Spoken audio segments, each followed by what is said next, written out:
किसान भाइयों और बहनों, सरसों अनुसंधान निदेशालय सेवर भरतपुर और दूरदर्शन के सहयोग से एक बार फिर से सरसों की फसल में अधिकतम लाभ देने के लिए दी जाने वाली संस्तुतियों के साथ हम प्रस्तुत हैं। आज की कड़ी में जानेंगे सरसों की फसल में लगने वाले रोगों, कीटों और खरपतवार ओरोबैंकी के नियंत्रण के बारे में। पिछली कड़ियों में हमने किस्मों के चयन, बीजोपचार, खेत की तैयारी, बुवाई, सिंचाई, फसल में लगने वाले रोग और थायो यूरिया के प्रयोग के बारे में जाना। इस समय फसल में किए जाने वाले समेकित कार्य हो चुके हैं और कई स्थानों पर फसल कटने के लिए तैयार हो रही है। लेकिन जिन किसान भाई बहनों ने बुवाई में देरी की थी, उन्हें कुछ समस्याओं का सामना करना पड़ रहा है। इस समय सरसों की फसल में क्या समस्या आ रही है, इन पर भी हमें ध्यान देना आवश्यक है। किसान भाइयों, अभी आपकी राई सरसों की फसल जो है वो करीब करीब 100 दिन की हो चुकी है और कहीं कहीं जहाँ पर अगेती बुआई हुई थी वहाँ कुछ ज़्यादा भी हो गया है। और अब ये मौसम जो धीरे धीरे परिवर्तित हो रहा है, इसमें अब कुछ जो अगेती आपने बुआई करी थी उसकी कटाई लगभग फरवरी के अंतिम सप्ताह से शुरू हो जाएगी और ये कटाई आपकी मार्च तक चलेगी। इसमें किसान भाइयों, ये जो इस समय की परिस्थिति है और अभी जो देश में राई सरसों की फसल की बात करेंगे तो आप लोगों के प्रयासों से इस बार जो अभी भारत सरकार ने जो आंकड़ा जारी किया है उसके हिसाब से करीब करीब 98 लाख हेक्टेयर एरिया में राई सरसों की फसल उगाई गई है और तकरीबन हम समझते हैं कि 130 और 140 लाख टन के आसपास उत्पादन होने की संभावना है। यह सब आप किसान भाइयों के प्रयास का नतीजा है। अभी मैं बात करूंगा जो इस समय मौसम चल रहा है, जैसे अभी तापमान बढ़ने की संभावना है, एकदम अचानक बढ़ता है, तो आपने देखा होगा कई बार माहों का प्रकोप होता है। बीमारियों से तो करीब करीब ये मौसम जो इस तरह का बन रहा है, इसमें बीमारियां तो अब ज़्यादा संभावना नहीं बन रही है, बजाय इसके कि कभी बारिश हो जाए और कुछ इस तरह की परिस्थिति बन जाए जिसमें कुछ बीमारियां आ सकती हैं, खास करके तना गलन रोग। बाकी माहों का जो प्रकोप हो सकता है, इसमें आप ज़रूर ध्यान रखें किसान भाइयों। अगर ऐसा कुछ होता है, माहों का प्रकोप होता है, तो उत्तर पश्चिम की तरफ से आपको पता ही होगा, उधर से ये माहों का प्रकोप शुरू होता है। तो शुरू में अगर आप खेत की बराबर भ्रमण करते रहेंगे तो उसमें जब शुरुआती संक्रमण होता है इसका, तो उस समय ये टहनियाँ जिन पर माहू लगती है उनको अगर तोड़ के आप ज़मीन में दबा देंगे, नष्ट कर देंगे, तो इसका फैलाव रुक जाता है। और फिर भी अगर फैलाव होता है तो दवाई का इस्तेमाल कर सकते हैं आप, कीटनाशी रसायन का इस्तेमाल कर सकते हैं। अब रही बात, जैसे आगे आगे आप कटाई का समय आएगा, फरवरी के अंतिम सप्ताह से या मार्च के शुरू से ही आप कटाई, जैसे होली के आसपास शुरू होगी, तो कटाई के समय जो हम लोग बताते रहते हैं बराबर, जो फसल की आप कटाई करेंगे वो एक उचित अवस्था होती है फसल की, जैसे 70% के आसपास फलियां पक जाएं, थोड़ी सुनहरी रंग की हो जाएं, वही एक अच्छी अवस्था होती है कटाई की, अगर हाथ से कटाई कर रहे हैं। अगर कंबाइंड हार्वेस्टर से कटाई कर रहे हैं तो थोड़ा सा इसमें जो है ना 4-6 दिन का और समय देते हैं ताकि और ज़्यादा पक जाए, क्योंकि आप जानते हैं कंबाइंड हार्वेस्टर से खेत में ही जो है ना वो थ्रेसिंग भी हो जाती है, तो थोड़ा सूखा होना चाहिए जिससे दाने अच्छी तरह से निकल जाएं। और कटाई के बाद इसका भंडारण, जो सुखाना, जो आप ढेर लगा करके रात में ढेर लगा दें, सुबह जो है ना उसको फैला दें और अच्छी तरह सूख जाए, कम से कम 5-7 दिन 10 दिन सुखाएं उसको, ताकि उसमें जो बीज है उसमें जो आर्द्रता है वो 8 से 10% से ज़्यादा नहीं होनी चाहिए। और एक उचित भंडारण में आप इसको संरक्षित रख सकते हैं। अगर आपको तुरंत मंडी में नहीं ले जाना है तो इसके लिए भी हम लोग बराबर बताते रहते हैं कि हवादार होना चाहिए, थोड़ा वेंटिलेशन की व्यवस्था हो, ऐसे जगह पर आप भंडारण करें। और उसमें दीवार से कभी भी चट्टा नहीं लगाएं और कोशिश करें कि नीचे कोई लकड़ी का फट्टा लगा दें या ईंट का कोई एक प्लेटफॉर्म हो, उसके ऊपर आप इसको बोरियों में, चाहे आप गनी बैग में रखें या प्लास्टिक की बोरियों में रखें, और सूखा हुआ, जैसे हमने बताया 8 से 10% आर्द्रता हो, तो इसको आप बीज को, जो आपका जो फसल है, इसको आप सुरक्षित रख सकते हैं। और जब कभी आपको लगता है कि आपको अब मंडी में इसको बेचना है तो आप ले जाके बेच सकते हैं या आप तेल निकलवा सकते हैं। जैसा कि हमने बताया कि इस बार रिकॉर्ड जो है ना वो क्षेत्रफल होने जा रहा है राई सरसों का, और चौथा जो एस्टीमेट आया फाइनल एस्टीमेट उसके हिसाब से 98 लाख हेक्टेयर एरिया में राई सरसों की खेती हुई है इस बार। और इसमें हमारे अनुसंधान निदेशालय की बहुत बड़ी भूमिका रही है, और ख़ास करके पूर्वोत्तर राज्य असम में हमने काफ़ी प्रयास किया, और इस साल वहाँ पे 50,000 हेक्टेयर एरिया राई सरसों का इसमें बढ़ाया गया है। जो 2.8 लाख हेक्टेयर एरिया रहता था उसमें 50,000 हेक्टेयर एरिया बढ़ा है। और उसमें हमने एक विश्व बैंक पोषित परियोजना के तहत हमने पूरे राज्य में के 15 जिलों में हमने किसानों को उत्तम गुणवत्ता के बीज, जो वहाँ की परिस्थिति के लिए अनुकूल जो प्रजाति है उसका बीज उपलब्ध कराया। इसके साथ साथ हमने वहाँ पे जो वैज्ञानिक खेती की तकनीकी है राई सरसों की, उसके लिए हमने किसानों को काफ़ी जागरूक किया। चाहे वो अपने ट्रेनिंग प्रोग्राम हमने कराए, बहुत सारे फील्ड डेज कराए, किसान मेला कराए, उसके माध्यम से राई सरसों की वैज्ञानिक खेती किसानों ने करी है। और एक तो ये वहाँ पे एरिया बढ़ा है और उत्पादन बढ़ने की संभावना है। उसके अलावा हमारा एक आदिवासी उप योजना के तहत हम लोग झारखंड के 5-6 जिलों में हम काम कर रहे हैं, वहाँ पे भी काफ़ी एरिया बढ़ा है राई सरसों के अंदर, और वैज्ञानिक खेती को बढ़ावा हम लोग दे रहे हैं उन पूर्वोत्तर राज्यों में। इसके अलावा जो हमारा पश्चिम बंगाल है, पूर्वी उत्तर प्रदेश है, बिहार है, इनमें भी हम राई सरसों की खेती को बढ़ावा दे रहे हैं। सरसों अनुसंधान निदेशालय की तरफ से बहुत सारे अग्रिम पंक्ति प्रदर्शन लगाए गए, उनको जो वहाँ के जलवायु परिस्थितियों के लिए अनुकूल जो प्रजातियाँ हैं उसके बीज हमने उपलब्ध कराए हैं। तो ये सब भी है, और संबंधित जो राज्य सरकारें हैं उनकी जो कृषि विभाग है उनकी योजनाएं हैं, भारत सरकार की जो योजना है हमारे तिलहन खास करके राई सरसों के प्रचार प्रसार की, तो ये सारी योजनाओं का ही नतीजा है जो इतना ज़्यादा एरिया है। और हम प्रोडक्शन जो है ना, जैसा हमने पहले भी बताया कि 130 से 140 लाख टन का प्रोडक्शन हम लोग उम्मीद कर रहे हैं, जो इस बार जो है ना राई सरसों का हमको मिलने जा रहा है।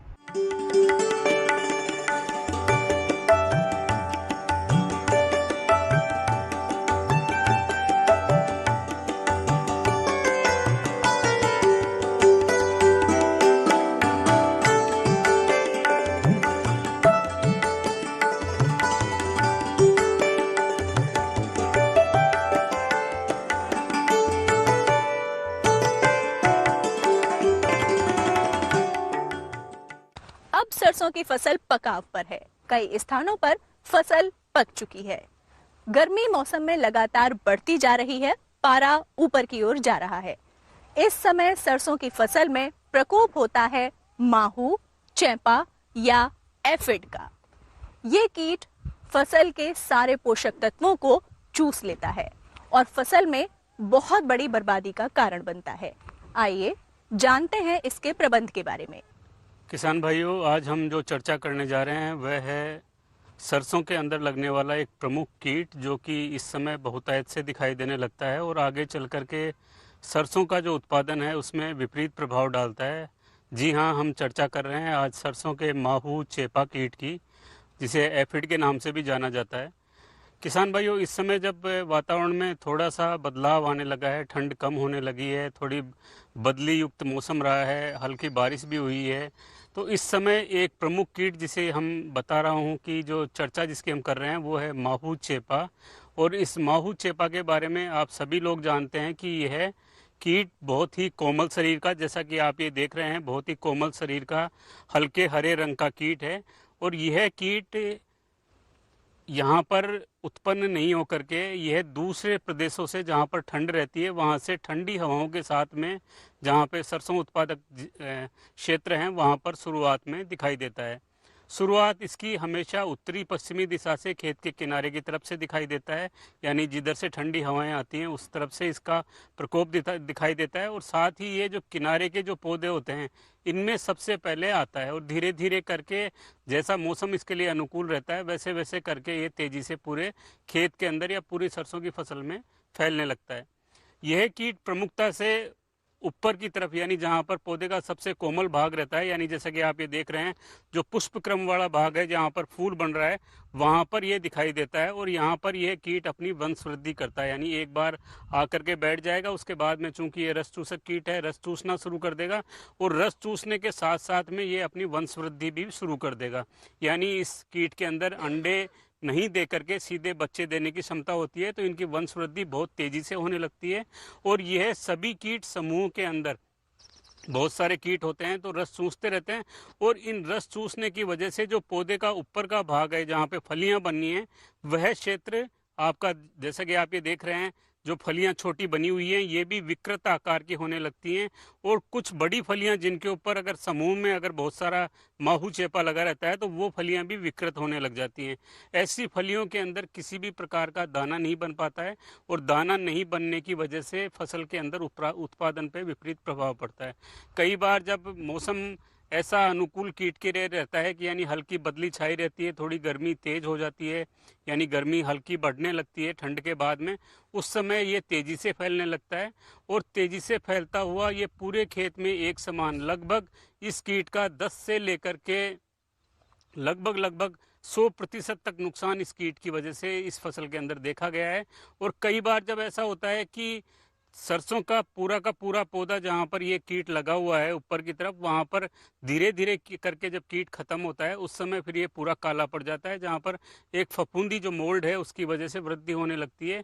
और इन दानों के अंदर जो जहाँ पर एफिड की वजह से या माहू की वजह से जो कीट लगा था उसकी वजह से जो फलियां बनी हैं, जिनकी फलियों में नुकसान हुआ है, उनमें तेल की मात्रा भी 10% तक कम हो जाती है। यानी कि कुल मिलाकर के अगर हम यह बात करें कि सरसों की फसल में जो माहू चेपा है इसकी वजह से बहुत अधिक नुकसान होता है।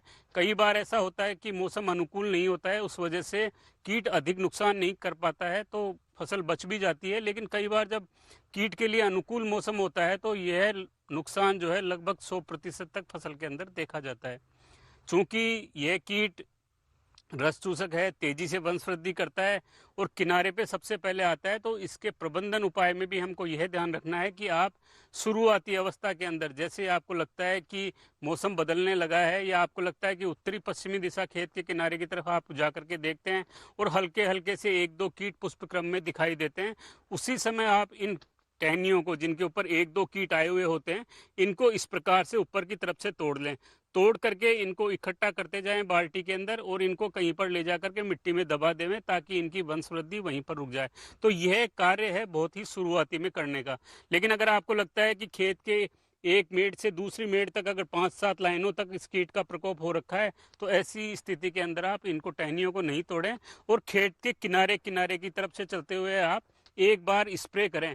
और यह छिड़काव जो आप करेंगे, पर्णीय छिड़काव, यह खेत के किनारे की तरफ से आपको डाइमेथोएट रोगोड नामक एक कीटनाशक है, जिसे 1 ml प्रति लीटर पानी की दर से घोल बना करके इसका छिड़काव आपको खेत के किनारे किनारे करना है। इससे यह होगा कि जो शुरुआत में जो कीट आया हुआ है वो कीट वहीं पर प्रबंधित हो जाएगा, यानी कीट का फैलाव आगे नहीं हो पाएगा। और जो नया कीट आ रहा है वह कीट भी जहाँ पर दवा छिड़की हुई है, कीटनाशक छिड़का हुआ है, वहाँ पर उस छिड़काव की वजह से कीट वहाँ पर नहीं बैठ पाएगा।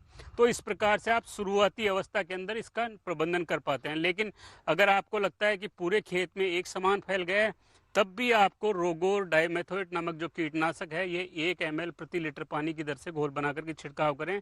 और या फिर इसके लिए अतिरिक्त आप अगर कीटनाशकों का प्रयोग नहीं करना चाहते हैं तो आप शुरुआती अवस्था के अंदर NSKE जो नीम सीड कर्नेल एक्सट्रैक्ट होता है, जो नीम से तैयार होता है, या नीम ऑयल होता है, यह आप 5 ml प्रति लीटर पानी की दर से घोल बना करके इसका छिड़काव करें।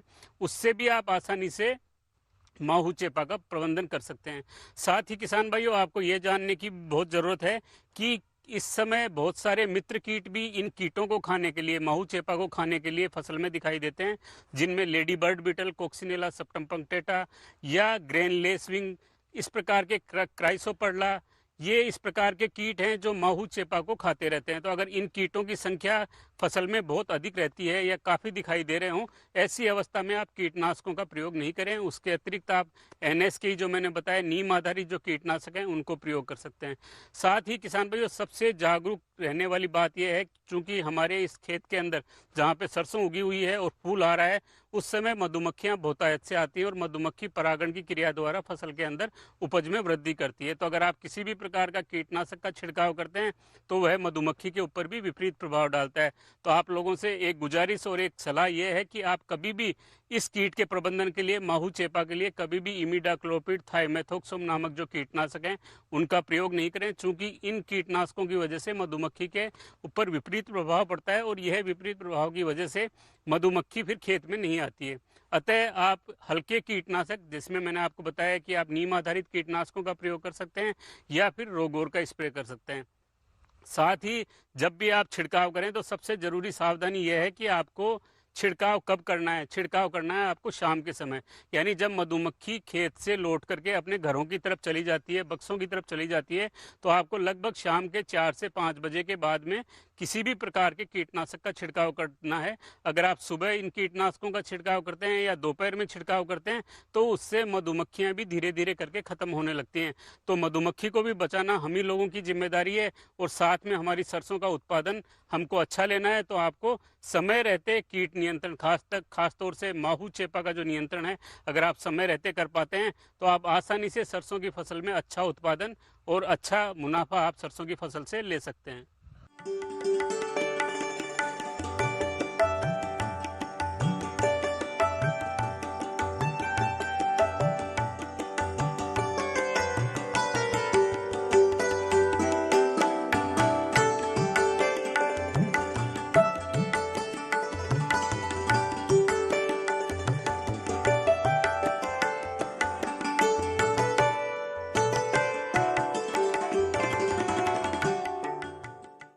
भारत में जहां सरसों की खेती की जाती है, वहां ओरोबैंगी खरपतवार एक बहुत बड़े रकबे में समस्या का कारण है। आइए जानते हैं इसके बारे में विस्तार से।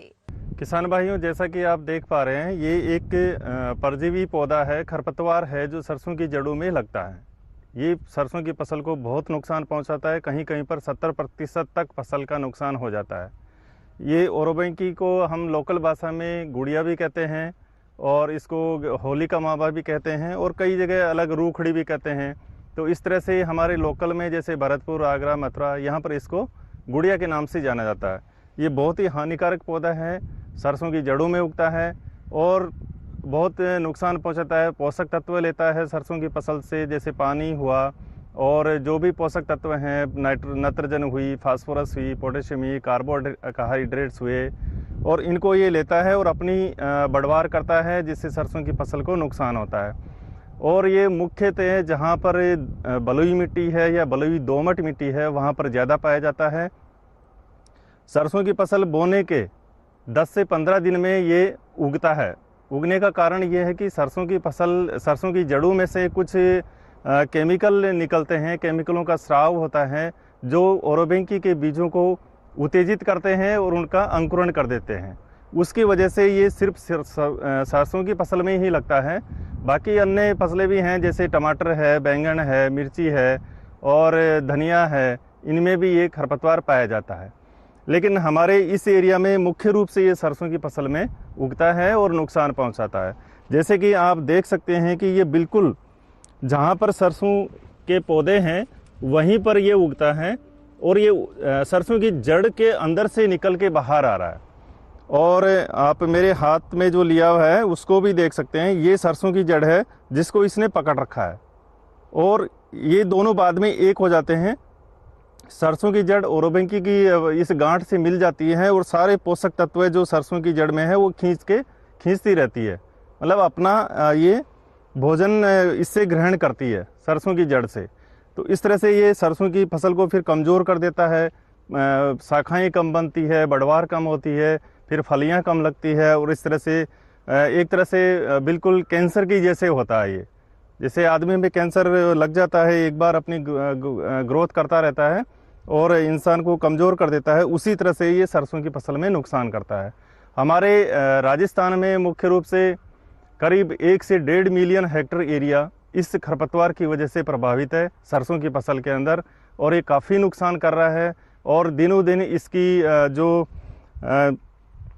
प्रकोप है वो बढ़ता जा रहा है। जैसे हमारे फार्म में पहले यहाँ नहीं था, लेकिन अभी यहाँ भी देखा जा रहा है कि इसकी काफ़ी संख्या है हमारे फार्म में। और आसपास के एरिया में भी, जैसे गंभीर नदी का एरिया है, वहाँ पर काफ़ी है, क्योंकि वहाँ बलुई मिट्टी है, इसलिए ये बहुत ज़्यादा वहाँ पर इसका प्रकोप है और ये बहुत नुकसान पहुँचा रहा है। आने वाले समय में हो सकता है इसका और भी ज़्यादा प्रकोप हो। और अगर हम इसके नियंत्रण की बात करें तो वैसे तो इसका कोई भी रासायनिक नियंत्रण अभी तक ईजाद नहीं हुआ है, लेकिन फिर भी हम फसल चक्र अपना के जैसे बरसात के मौसम में आप कोई भी तिलहन जैसे तिल की फसल ले सकते हैं, और उसकी तिल की फसल लेने के बाद में इसका प्रकोप कम होता है। और रबी की फसल में भी हम फसल चक्र अपना सकते हैं। जैसे एक साल हमने सरसों नहीं ली और उसकी जगह हमने जैसे मसूर ले ली या हमने गेहूं लगा दिया, तो इस तरह से इसकी जो पौधों की जनसंख्या है वो हम कम कर सकते हैं। दूसरा इसका ये है कि अगर गर्मी के मौसम में गहरी जुताई करते हैं तो इसके जो बीज हैं, जो सतह के बीज हैं, वो नीचे गहरी उसमें चले जाएंगे और अधिक गहराई पर जाने की वजह से उनका अंकुरण नहीं होगा। तो इस तरह से भी इसका नियंत्रण कर सकते हैं।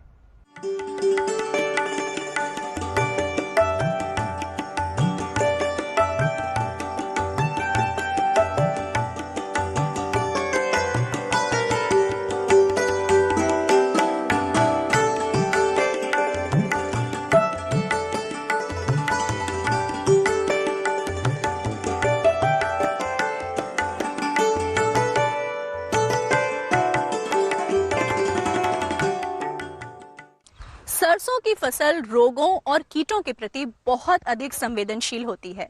अभी हमने आपको एफिड कीट के विषय में बताया। अब आपको तना गलन के विषय में जानकारी देना भी बेहद आवश्यक है, क्योंकि इससे बचाव के लिए एक लंबी रणनीति की आवश्यकता होती है। आइए जानते हैं इसके विषय में विस्तार से।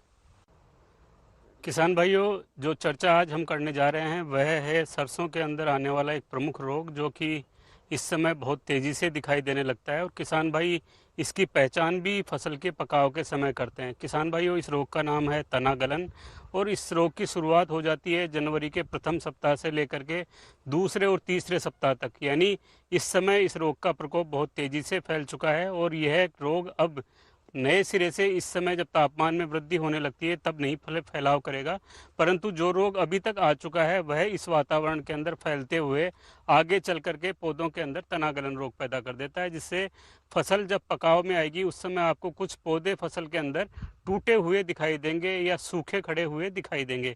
किसान भाइयों, यह रोग है तनागलन और जैसा कि मैंने आपको बताया कि दिसंबर के आखिरी में या जनवरी के पहले सप्ताह में जैसे ही इस रोग का प्रकोप शुरू होता है तो शुरुआती अवस्था में पत्तियों के ऊपर आपको काले काले से धब्बे दिखाई देते हैं, बड़े धब्बे होते हैं और इन धब्बों के बीच में छेद हो जाता है। इन धब्बों के चारों तरफ अगर हम देखेंगे तो हल्का सा पीलापन रहता है, जो कि इस फफूंदी के लैंगिक जनन की वजह से, जिसमें एस्कोस्पोर निकलते हैं, उसकी वजह से इसका संक्रमण शुरुआत होती है। धीरे धीरे करके ये संक्रमण, चूंकि जहाँ जहाँ पर पेटल्स पंखुड़ियाँ मिलती है वहाँ से ये फफूंदी अपना पोषण शुरू कर देती है और इसको आगे बढ़ाती हुई आप ये देखेंगे किस प्रकार से इस फफूंदी की वृद्धि पहले शुरुआती अवस्था के ऊपर आप देख रहे होंगे कि ये पत्तियों के ऊपर फफूंदी जैसी वृद्धि आ रही है। यह इसी तनागलन की वजह से वृद्धि है और आगे चल करके जैसे ये पत्ती सूख गई है उसी प्रकार से आगे चल करके जो ये भाग है जहाँ से पौधा पत्ती जहाँ से तने को छूती हुई भाग है, जैसा कि आप ये देख रहे हैं इस जगह पर यह संक्रमण आते हुए फिर आपका पूरे तने के ऊपर फैलने लगता है और यहाँ पर सफ़ेद सी रुई जैसी वृद्धि दिखाई देने लगती है। और जैसे जैसे पौधे में से ये फफूंदी अपना पोषण खत्म कर लेती है तो इसके अंदर से काले रंग की रचनाएं बनने लगती हैं, छोटे छोटे काले स्क्लोशिया बनने लगते हैं। और जो किसान भाई बार बार एक ही खेत में बार बार सरसों की फसल हर बार में लेते हैं तो बार बार फसल सरसों की लेने से वहाँ पर यह जो काले दाने हैं वो हर साल जुड़ते हुए जाते हैं, खेत में बढ़ते हुए जाते हैं और इनके संक्रमण से रोग की तीव्रता फिर हर साल बढ़ने लग जाती है। मौसम इस रोग के लिए, जैसा कि आप लोगों को पता है कि दिन में धूप निकलने की अवधि कम रहती है, कोहरा पड़ा रहता है, कोहरा का लंबा समय रहता है और साथ ही तापमान कम रहता है, वातावरण में आर्द्रता अधिक रहती है। यानी कुल मिलाकर के जनवरी का पहला और दूसरा सप्ताह इस रोग को फैलाने में बहुत अधिक सहायक रहते हैं। और साथ ही जो मृदा के अंदर नमी रहती है, जैसे कि आप ये देख रहे हैं मृदा के अंदर नमी रहती है, यानी ऊपरी सतह जो मृदा की है वो लगभग 4 इंच तक अगर गीली रहती है तो वहाँ पर इस जो काले दाने हैं स्क्लोशिया वो अपना अंकुरण करके एपोथीसिया नामक रचनाएं बनाते हैं और जिनसे एस्कोस्पोर रिलीज होकर के और इस प्रकार का संक्रमण पैदा करते हैं। तो किस प्रकार से हम इस रोग का प्रबंधन करें जानना बहुत जरूरी है। इस समय अगर आप किसी भी प्रकार का फफूंदीनाशक का छिड़काव करते हैं, कोई फायदा किसान भाइयों को नहीं होगा। यानी कि जब ये रोग फैल चुका है तो इस समय इस रोग का प्रबंधन करने का बहुत अधिक फायदा नहीं मिल पाता है। यानी अगर आपको प्रबंधन करना है रोग का तो आपको शुरुआत से इसकी ध्यान रखना है, और शुरुआत में आपको अच्छा बीज जो आप बुआई के काम में ले रहे हैं उसको हमेशा उपचारित करना है। या तो ट्राइकोडर्मा 10 ग्राम प्रति किलो बीज की दर से उपचारित करें, और या आप फफूंदीनाशक कार्बेंडाजिम 2 ग्राम प्रति किलो बीज की दर से बीज को उपचारित करके बुआई करें। साथ ही बिना नागा किए हुए यानी बिना ज़्यादा जानकारी इकट्ठा किए हुए आप जनवरी के पहले सप्ताह में या तो ट्राइकोडर्मा 10 ग्राम प्रति लीटर पानी की दर से घोल बना करके छिड़काव करें, और या फिर कार्बेंडाजिम बावस्टिन 2 ग्राम प्रति लीटर पानी की दर से घोल बना के छिड़काव करें, और या फिर आप जो सबसे ज़्यादा जरूरी है वह है टेबुकोनाजोल या प्रोपेकोनाजोल, वह 1 ml प्रति लीटर पानी की दर से घोल बना करके ये पर्णीय छिड़काव फूलों के ऊपर से करें, जिससे कि आगे चल करके रोग का प्रकोप नहीं हो। साथ ही मृदा के अंदर नमी को भी कम करने की आवश्यकता है, और इसके लिए यह है कि हम लोगों ने बहुत सारे जो परीक्षण किए हैं उनके आधार पर यह पाया है कि अगर आप 25 दिसंबर से 15 जनवरी के मध्य में अगर सिंचाई नहीं करते हैं और मिट्टी की ऊपरी सतह अगर सूखी रहती है तो वहाँ पर इस रोग का संक्रमण होने के कम चांसेज या कम स्थितियां रहती हैं। तो आपको 25 दिसंबर से 15 जनवरी के बीच में सिंचाई नहीं करनी है। अगर सिंचाई दूसरी सिंचाई की आवश्यकता है तो वह सिंचाई आपको 15 जनवरी के बाद में, जब मौसम खुलने लग जाता है उसके बाद में आप दूसरी सिंचाई का कार्य करें। किसान भाइयों, यह रोग बहुत अधिक नुकसान इस समय पहुंचा रहा है। पिछले 10 वर्षों से इस रोग की तीव्रता भी बढ़ी है। इसलिए अगर आप बार बार सरसों पैदा कर रहे हैं एक ही खेत में तो वहाँ पे फसल चक्र को भी आप प्राथमिकता दें, यानी कहीं पर आप 2-3 साल बाद में एक बार गेहूं या अन्य फसल कोई बोएं, जिससे कि इस रोग की तीव्रता कम हो। साथ ही फसल की कटाई के बाद में आप गर्मियों में खेत की गहरी जुताई करें, ताकि जो काले दाने हैं, स्क्लेरोसिया हैं, वो जमीन में गहराई में चले जाएं, अगले वर्ष में वो अंकुरित नहीं हो सकें। और साथ ही तेज धूप से अन्य जो कीट और रोग हैं उनकी भी संख्या आपकी जो गर्मियों की गहरी जुताई है उससे कम होगी। तो इस प्रकार से आप तना गलन रोग को, चूंकि जैसा मैंने आपको बताया कि इस समय संक्रमण बहुत तेजी से फैल चुका है, मौसम खुल चुका है, तो रोग आगे फैलेगा नहीं। केवल जो रोग पहले से आ चुका है जनवरी के पहले, दूसरे, तीसरे सप्ताह में, वह रोग तेजी से अब फैल रहा है और तने को ग्रसित करके और तने को टूटने जैसी स्थिति तक पहुंचा रहा है। तो इस समय अगर आप किसी प्रकार का छिड़काव करते हैं वह बहुत अधिक फायदेमंद नहीं है। लेकिन चूंकि आपने अगर इस समय ये जानकारी इकट्ठा कर ली है तो आप अगले वर्ष में जब आप सरसों की फसल बोएंगे तो इन सब सावधानियों को शुरुआत से ही रखेंगे। तो इस प्रकार से आप तना गलन रोग का प्रबंधन करके सरसों की फसल में अच्छा मुनाफा, अच्छा फायदा ले सकते हैं। आज की कड़ी में बस इतना ही। अगली कड़ी में कुछ और जरूरी जानकारियों के साथ होगी आपसे पुनः भेंट। तब तक के लिए स्वीकार कीजिए हमारा नमस्कार।